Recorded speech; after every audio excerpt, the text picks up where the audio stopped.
game contains scenes of explosive violence and gore, drugs and alcohol use, scenes of self-destructiveness, a lot of other things. Hey, so because I wasn't able to get through all that in the short, brief period of time it was on the screen, take another look. If anything listed here does bother you, I'm going to suggest you go find something else to do for right now. Find a different video, go read a book, go out, hang out with people, touch grass, all that good stuff. Because everything listed here, they're not going to hold back with this kind of content. So it's going to be a little bit, yeah. Anyway, hello. Welcome. This is Fear and Hunger Termina 2. Fear and Hunger 2 Termina. Who am I? That's to be figured out a little bit later. I have not actually made the YouTube channel yet.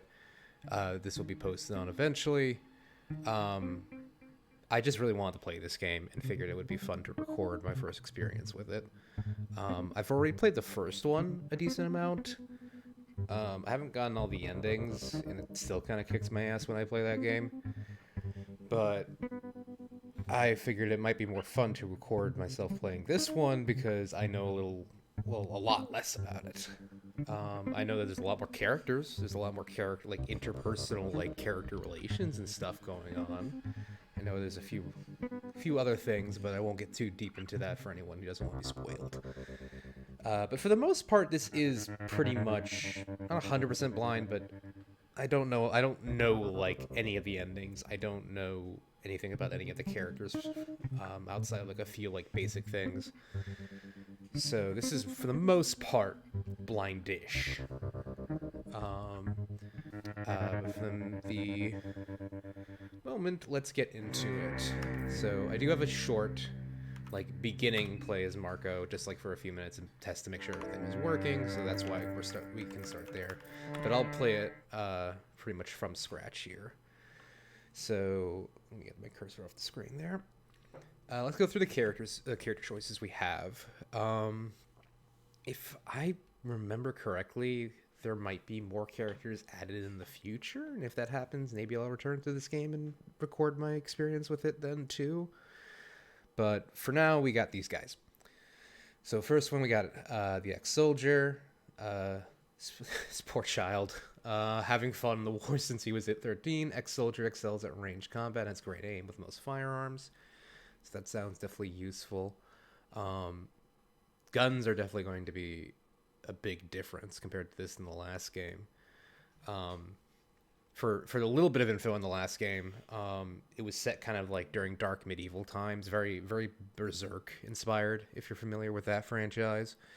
So and this one is set after World War II or during World War II, something like that. One of the Great Wars.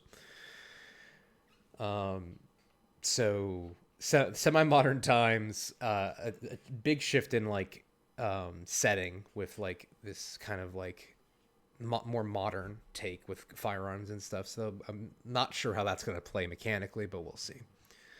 So yeah, he's gun boy. He's got guns.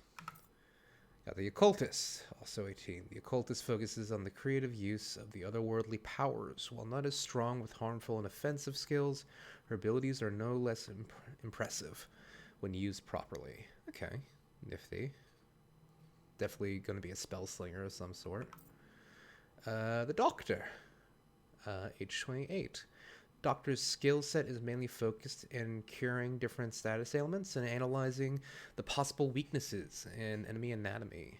I have heard a little bit about this dude's analysis ability, which is pretty strong. So we'll look into that at some point. Mechanic, age 27.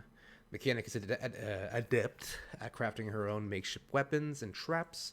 Along with mechanical skills, she also understands more complicated machinery. So so this is going back into that more modern day shift here. So maybe there are things that she can interact with that other characters can't interact with. The Yellow Mage, his involvement here is interesting, given that Yellow Mages were an enemy type in the first game. Not to mention a really annoying one when I first encountered them. That's a discussion for another time. But anyway, contrary to other priests' belief, Beliefs. Yellow mages don't dedicate their lives to worship. Yellow mages use otherworldly powers only to their own benefit and to further their own agenda.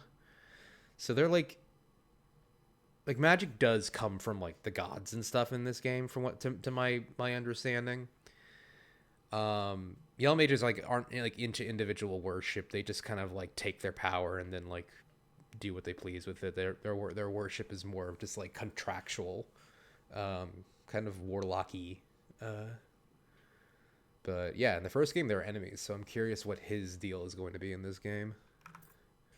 The botanist. Botanist's knowledge covers a wide variety of plants and herbs. She can create mixtures of strong healing properties. Alternatively, she can use her knowledge to create potent poisons. Excuse me, I had a little bit of gas in my throat, probably because of all the iced coffee, but it must flow. Yeah, healing items are really powerful in this game because like you're gonna get fucked up pretty often. So we'll see how important she is. Her being in a wheelchair is also pretty nifty. I like that. The thug, the boxer, my boy. I like this guy. He looks straight up ripped out of JoJo, which is also part of the reason I love him. But yeah, thug boxer, age 31, life in an underground boxing ring has taught the boxer how to deal with opponents barehanded. The boxer excels at close quarters combat. Yeah, he's the one that I played like literally just like 5-10 minutes of so far. He's who I will probably be playing for this run, or runs, given that I'm most likely going to die a few times here. And then last but not least, we have the journalist, age 26. Having covered wars, coups d'etats, and other disasters, the journalist has picked up various skills that help her survive. Persuasion skills definitely not being last on that list. Yeah, there is like a talk action during combat, so maybe she's more adept at using that talk action than other characters, along with like outside of combat discussions. Like this is an RPG Maker game, but there is a big emphasis on like the danger of combat. Like combat can permanently harm you in a lot of ways, especially if you try to engage with it early on, like when you're not ready. Your characters are not ready to like properly do that. It can really lead to permanent damage to your character that can either end runs or at the very least make them a lot harder going forward. But we'll get into that once we get into some combat. For now, we're going to go with Thug Boxer. This little lock-in animation. Marcoh. Let's go, Marcoh. Yes, Fear and Hunger mode. We're not doing easy. We're not doing masochist. That feels like a bad way. Well, easy might be a good way to learn it, but I feel confident I can do it on the middle one. No, we gotta go through Marcoh's history. That's important. The soothing sound of the rail tracks. You are not used to such peaceful and tranquil atmosphere. You can't help but let your mind wander and reminisce what has led you to this point in your life. For the majority of your life, you've only known the streets of the Vatican City. This is actually the first time in your life you're traveling this far from those narrow and crowded alleyways. Things don't look that fancy elsewhere. Traveling is overrated, you think to yourself. Don't know if I agree with that, but hey, whatever. In your earliest memories, you remember spending time with your parents, but then suddenly you just didn't have parents anymore. That's a problem. You can't remember what happened, but from one point onward, it was just you and your sister against the world. You were still only 10 years old, but you had to make a living somehow. Become a pickpocketer, become a burglar, or try to lead an honest life. This is very similar to Kara from the first game, so I might just... I have heard that Seal is not as good, so let's go burglar. I think that'll... I'm not actually sure what that's going to give me. Lockpicking, okay, yeah, so he is basically Kara's successor here. The Vatican City was full of street kids similar to you, and in no time you learned the tricks of the trade. You tried your hand on breaking into apartments and stealing all the valuables you could carry. Worked for some time, but too often you got caught in the act, which resulted in you getting beaten up. That's better than arrested, I guess. The streets schooled you hard, but as you grew older, you noticed that you started to tower over those who bullied you before. If someone still tried to do you dirty, you were quickly able to give them a taste of your justice. Because of your size and skill in fighting, you started to attract attention of local street gangs that tried to recruit you to as their muscle. This never sounded right to you. You have been extorted of your measly salaries too many times. You didn't want to do the same to anyone. Okay, we're a criminal with the heart of gold so far. But turning down small-time criminals only got you to further trouble. I don't think that was proper English, but you get the gist. You can also read. Almost every other night, you'd end up in street fights.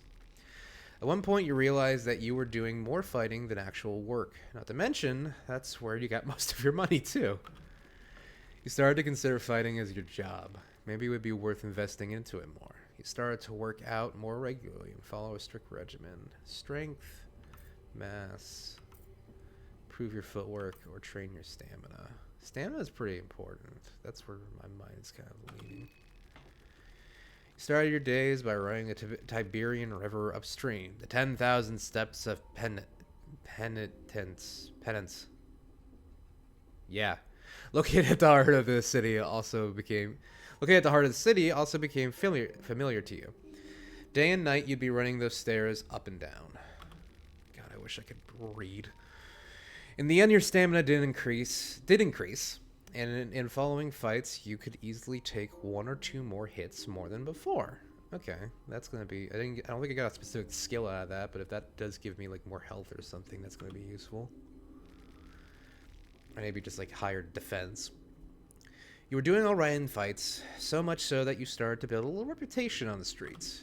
In no time, you moved on to the underground boxing rings, where there was more money on the table and less danger of the opponent pulling a knife in the middle of a match.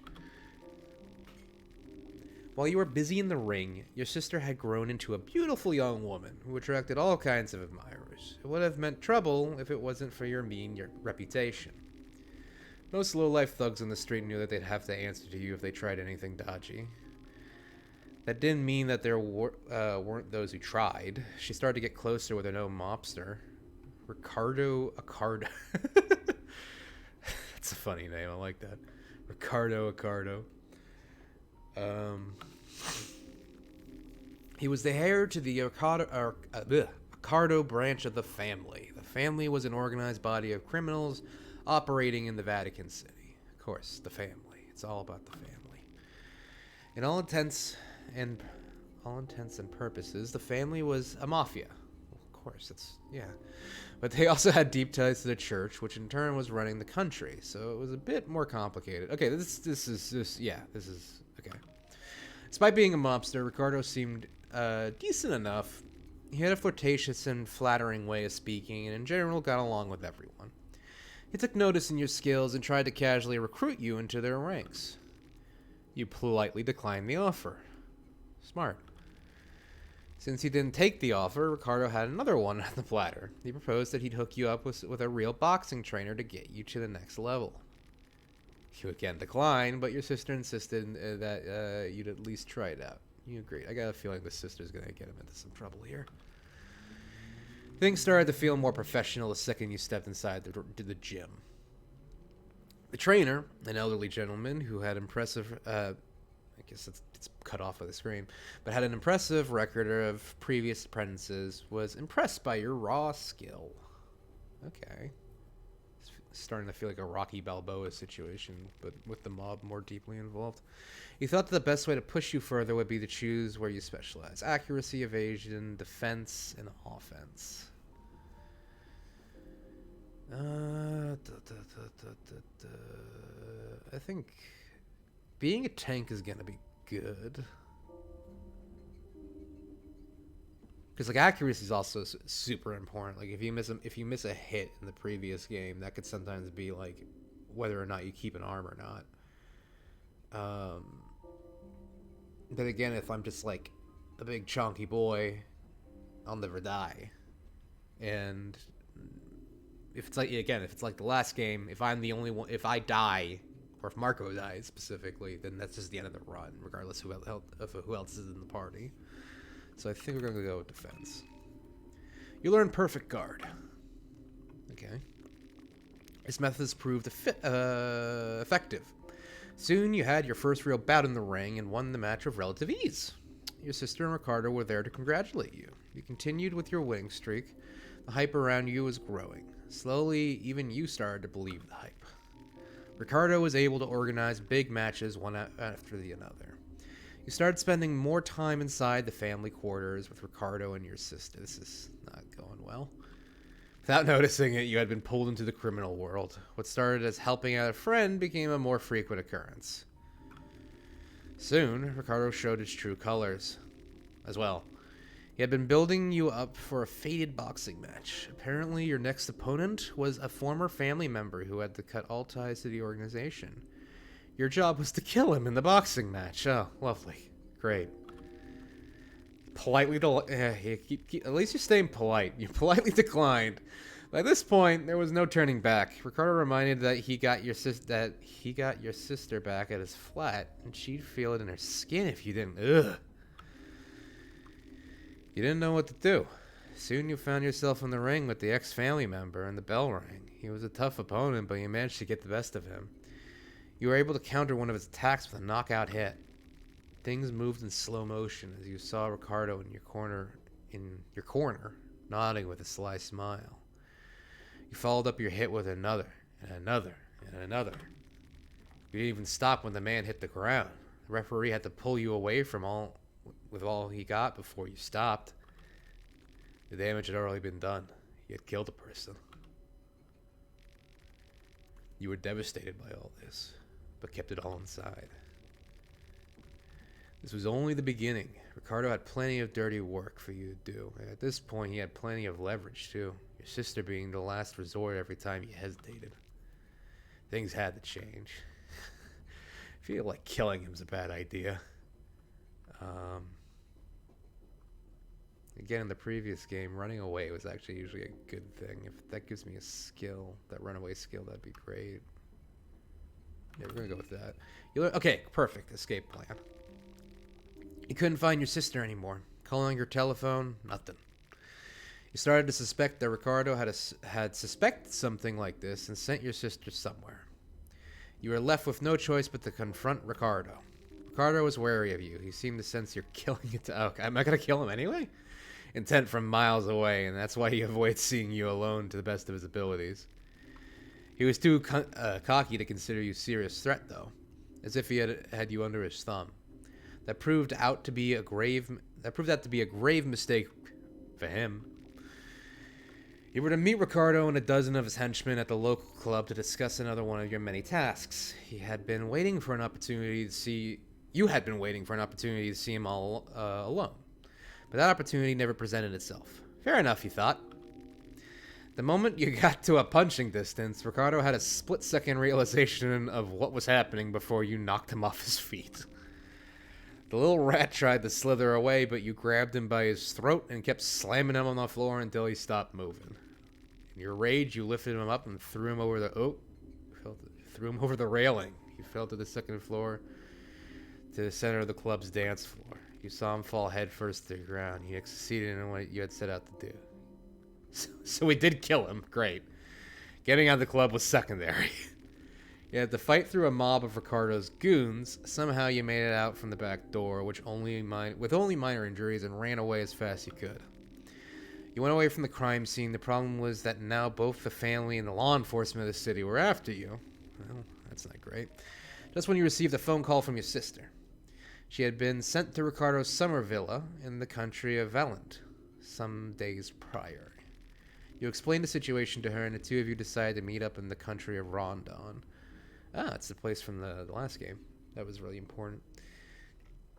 There was no possibility of you living in Vatican City anymore. Had to act fast before the police would catch up on you. What did you take with you before leaving the city? Stock up on meds, food, luxury products. I feel like luxury products don't seem very important here. There's no immediate rush in, so I guess there's no dash. Medicine's pretty good. You took 2 blue vials and a claw fragment. You took the first train that left the country. The destination was an obscure little town called Prehevel, in the country of Bohemia. You had no idea where that place was, but you figured you could plan your trip better once you got there. Yeah, let's save that. We can get rid of the test Marcoh now. Oh, of course we gotta do the intro. Fuck off.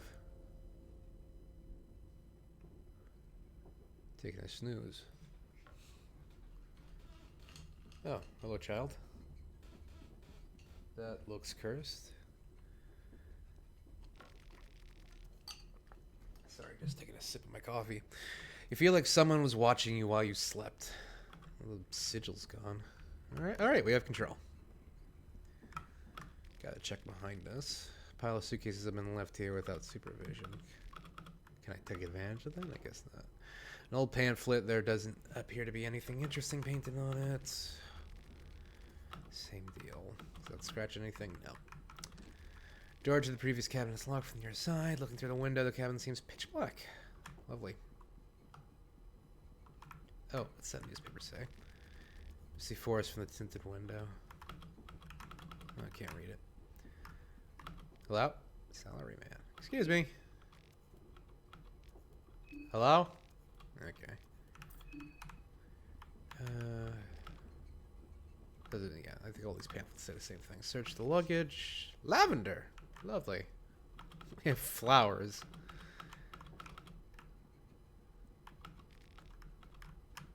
More luggage. Can I get off the train? Door would open. It seems to be locked from the outside. Lovely. Okay. It's honestly for the best, given the train's still moving. What's in here? An ornament lantern. Let me take a look at my items. I think the first... Yeah, items. Okay. So it will explain to me, like, what things do, which is a nice change of pace. So I guess it can light people in fire like in the first game. Lavender is healing. It heals mind. Lavender petals that give off a lovely scent. The scent soothes you and dilutes your fears.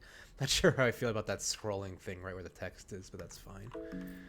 A simple lantern with ornament decorations can be used to throw at enemies for a small fire attack. Lovely.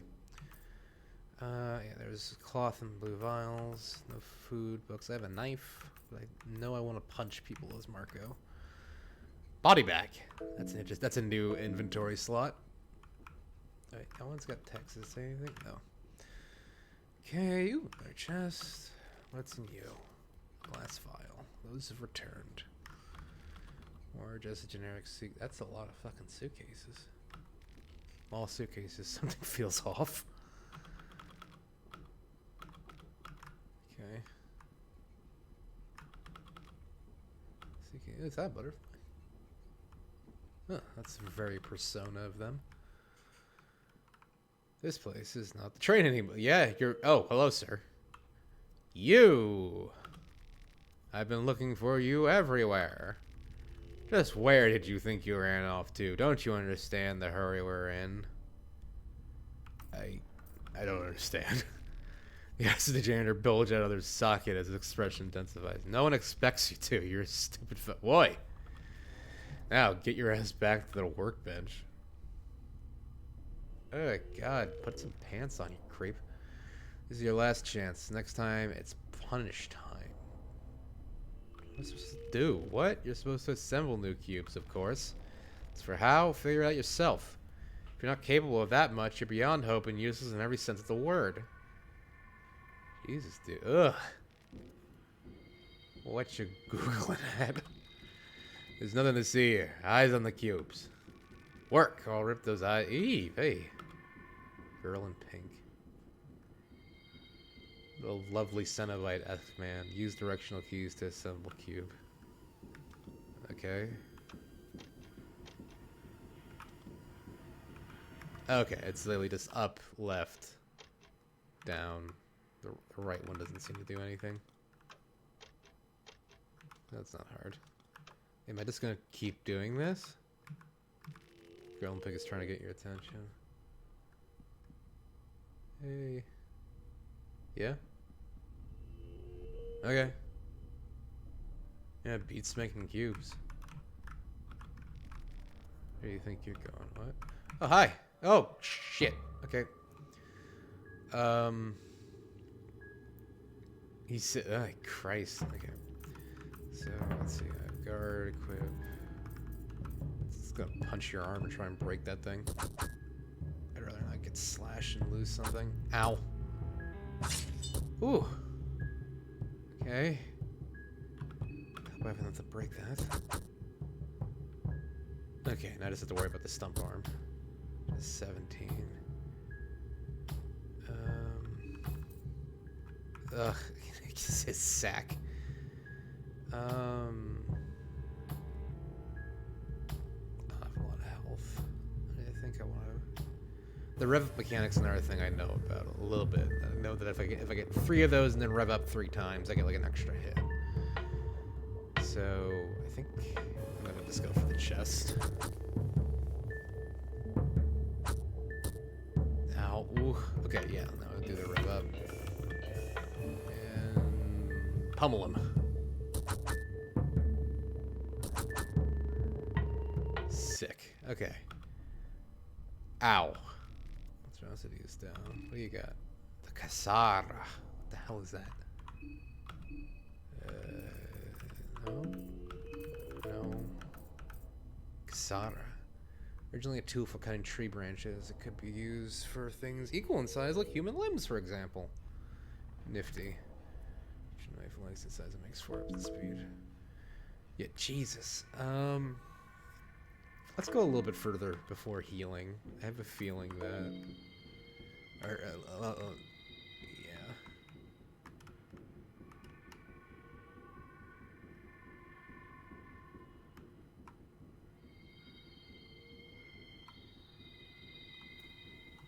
Okay, I can run with shift. That's nice. Your head hurts if you're losing your mind. Wait, is that... Oh, it's Franco. Or whatever his name is from the first game. And there's the intelligence dude. The end... Is that the endless girl?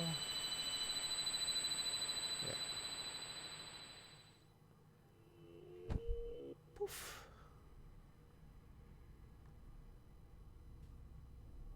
Sup?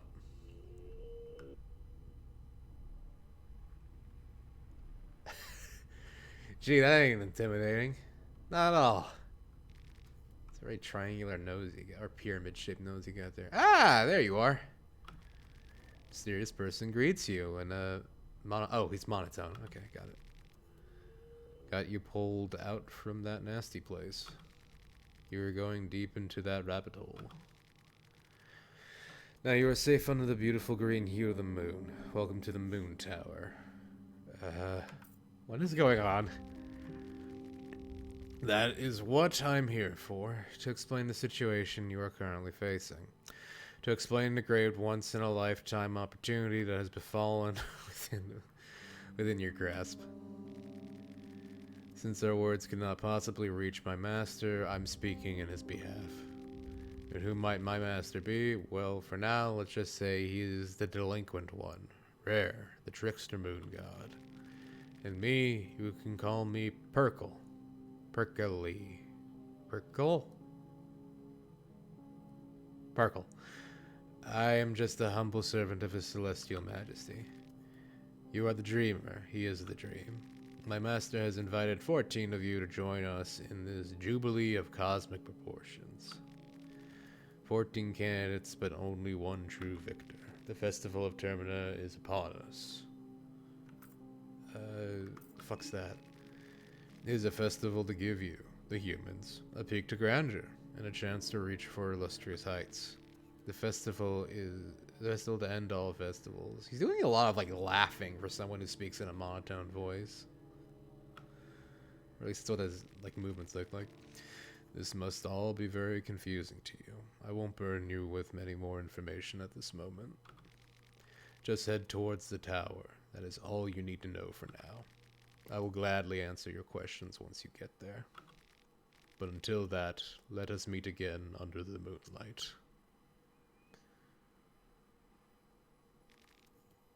You wake up suddenly. Was it all just a dream? The bloody Kasara in your hands sends a shiver down your spine. Just what is going on? Train, it seems to have stopped. And that feels like a good place to stop for right now. Thank you for watching. Forgive any roughness, or at least I ask for your forgiveness for any roughness as I still get my feet wet with this whole video creating thing.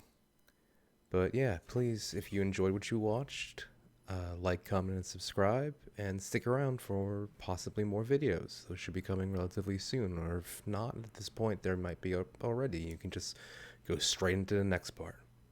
Thank you.